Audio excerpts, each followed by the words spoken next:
अस्सलाम वालेकुम। आज पूरे हिंदुस्तान में और ख़ासकर तेलंगाना में हर घर में, हर गली में जो है हमारे ऑनरेबल आईटी मिनिस्टर जनाब केटीआर साहब का जन्मदिन बड़े जोश से मनाया जा रहा है।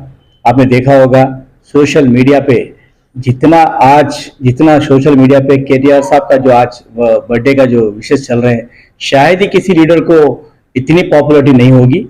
पूरे हिंदुस्तान का लीडर आज जो है नौजवान समझिए या तो मास लीडर समझिए आप, और आईटी सेक्टर में जो है जो तरक्की आज हैदराबाद में हो रही है उसके जो है वजह है केटीआर साहब।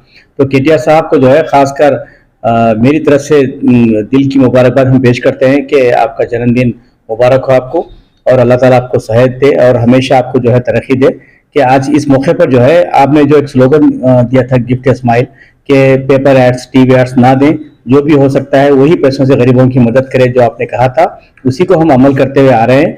आज हमने जो है कुछ गरीब खवातीन को जो है स्विंग मशीन डिस्ट्रीब्यूशन किए हम लोग गिफ्ट ए स्माइल की तरफ से।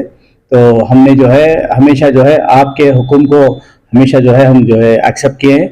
आप हमेशा जो है गरीब आवाम के लिए सोचते हैं, गरीब आवाम के लिए काम करते हैं। आप जैसे लीडर हमको होना चाहिए। हम बहुत एज ए टीआरएस लीडर हम खुशकिस्मत हैं। तो मैं आपको फिर एक बार मुबारकबाद पेश करता हूं कि आपके जन्मदिन के मौके पर जो है सारे तेलंगाना में जश्न मनाया जा रहा है। फिर एक बार wish you very very happy birthday KTR साहब।